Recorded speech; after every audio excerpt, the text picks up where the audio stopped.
In this edition of INN CEO Talks, we are at the Vancouver Resource Investment Conference, and I am joined by Saf Dhillon, the president and CEO of iMetal Resources.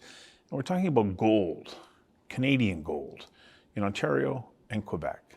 Saf, welcome. Hi, Stuart. Thank you for having me. Well, it's quite a pleasure. And, I find it interesting taking a look at where you have your projects. This is a very prolific, region that you're in. You got good neighbors. Tell us a little bit about your projects and let's go from there. Sure. Yeah, actually, Stuart, we're actually in probably one of the top 3 safest jurisdictions in the world. And people don't realize that, being in Ontario or Quebec, they're considered, as I just mentioned, the top 2 safest jurisdictions in the world. But not only that, they're also one of the most prolific in terms of past production and current production of gold and other commodities. We're fortunate at iMetal to have 3 projects in Ontario, one just across the border in Quebec. These are all within what's known as the Abitibi Greenstone Belt. Our flagship property, called Gowganda West, it's a 147 square kilometer property, and we actually are smack dab in the middle of some very high profile names, as you just mentioned.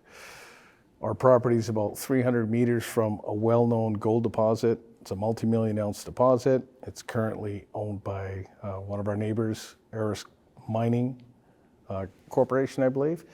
It's a company that's run by the who's who in the mining industry of the top Canadian executives. That property and their deposit is less than 300 meters from the border with us at Gowganda West. One of our other neighbors that we share a border with, of course, is it's a JV with a company called Ore Finders. Their ticker is ORX. Yeah. And they were in the news, I believe, within the last year. They did a partnership with one of the largest gold companies in the world, Agnico Eagle. So, yeah, we got some pretty big neighbors next to us. Well, you've been drilling too, haven't you? So tell me about the results. We just completed a 7-hole program. We completed about 2,600 meters in total. Every hole that was drilled intersected gold. What this has allowed us to do, this is the second set of 7 holes that the company's ever drilled. And this has basically, It's consolidated what you thought you knew about the resource? Basically, with this last 7 holes that we've just completed, assays were just released in January. Mm-hmm. This basically has confirmed additional multi-gold trends on our property. So part of our ongoing drilling campaign that we'll be announcing again probably within the next 30 to 45 days, this is going to be a continuation of the success that we've had on these last 7 holes. What we're looking to really confirm here, our focus on drilling the property right now, is whether Gowganda West is a continuation of the known multi-million ounce Juby deposit, mm-hmm. or if we have new discoveries, new gold trends that are actually on our property.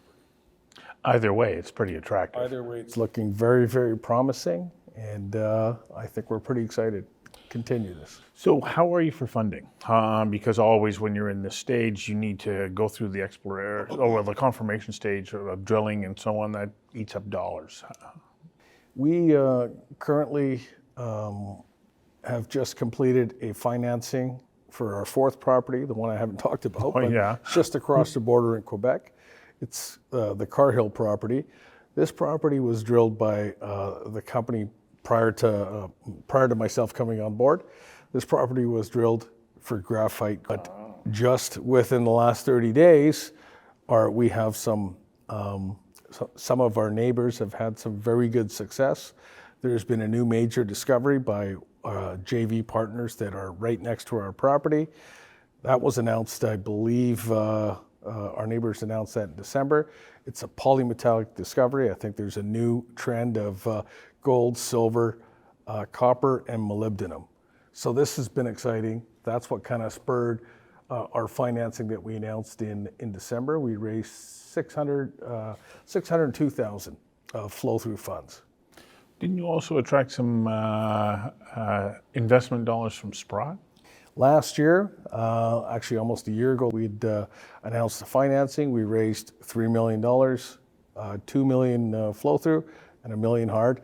And yes, one of Sprott's funds is one of our largest now institutional shareholders. So what does that say about the company? So from particularly if somebody's looking at being an investor in iMetals and they look at this, what does that provide them as far as confidence? I think what it really does is it kind of shows that there's thousands of junior mining companies out there. There's a lot of very good companies out there. I'm not knocking anybody else, but I'm saying that what we've been able to do here at iMetal is within a short period of time since I've taken over as president and CEO, we've restructured the company, refinanced it. We've actually got worked on all of our properties, 3 of them now to date, and the 4th property is going to be, we're going to commence drilling within the next 30 to 45 days. So I've, since the time I've taken over as president and CEO, we've gone from $1 million, $1.5 million market cap with relatively minimal work done on the properties. We've actually closed an acquisition last year. So the company now actually has roughly 400,000 ounces of gold in the ground. We actually now have projects that are under development. We've got new gold trend, new gold zones being discovered, and we're financed, and we will be looking to further finance the Ontario-focused projects. So all junior mining companies have different strategies as they move forward. Some go, oh no, we've got the team, we've got the expertise, and we believe in this project that we can move it forward to mine development. Others go, no, we're part of a larger ecosystem where we confirm that the deposit is there, and then we look to joint venture or vend into a major. Which strategy are you following? It's a good question. Right now, as of now, I think that our team is still in a transition phase. We actually had a really good addition last year. I announced Scott Zelligan as our VP of Exploration. He's very, very technically strong. He's, I think, one of the more well-known younger geologists in the industry. I think we're very fortunate to have him. We've also added a new independent board member, Robert Cultura. He's got plenty of broad experience in the industry. I don't have a technical background. My background is more on the finance and the market side of things. But I do believe that, I do want to surround myself with more and more smarter people than myself. So I think as the company grows, we'll still be looking to add more talent there. So you're leaving open the options. Yes. As to which direction you're going to go in. So an investor who's watching right now may say, okay, Saf, why is now the time that I should be looking at iMetals? Well, I think for some of the reasons I've just mentioned, we've gone from a company that really had maybe a couple of prospects. We just completed, like I said last year, on that acquisition of the Kerrs gold deposit, which has roughly 400,000 ounces of gold in the ground. That property shares the border with Newmont. I've got Gowganda West, our flagship property. That is under development. We'll be looking at financing that. And I think really that we're just on the cusp of making a new major discovery, potentially. And, I think I should have mentioned in the beginning that the Abitibi Greenstone Belt, since the early 1900s, it's produced over 200 million ounces of gold. And if you ask any geologist, if you ask him where's the best property to find more gold, probably where it's already been found already.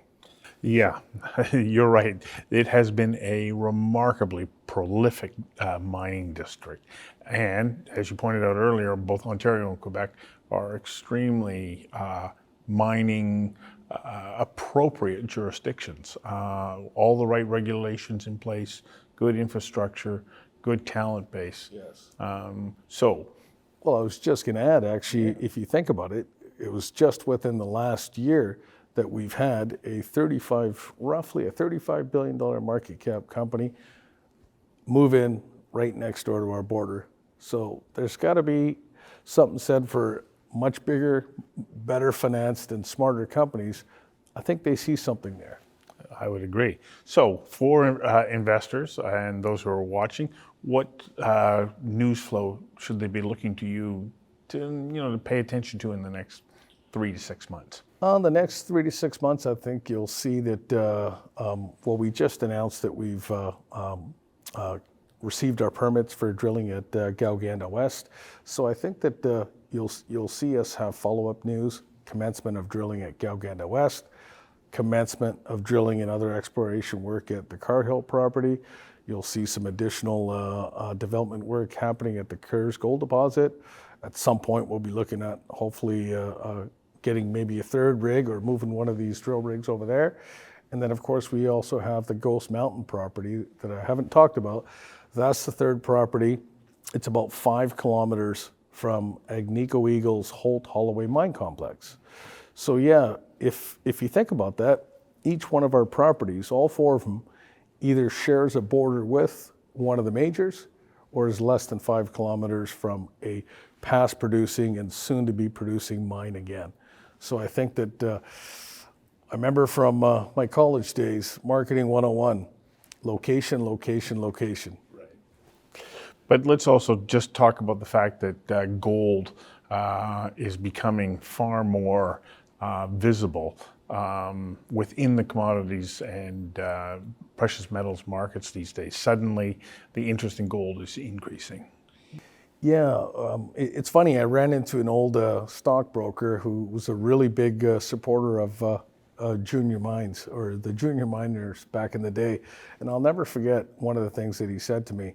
Because when I first got into the industry, it's always a cycle, and it seems like the cycles seem to be tightening more and more. But I think the one thing that I think I've learned very early in my career in the junior mining space is that there's always going to be demand for precious metals. We think that our appetites are only going to be getting bigger and bigger, and I think we're still here at the early stages of a really big bull run. Well, I think that the indicators support that.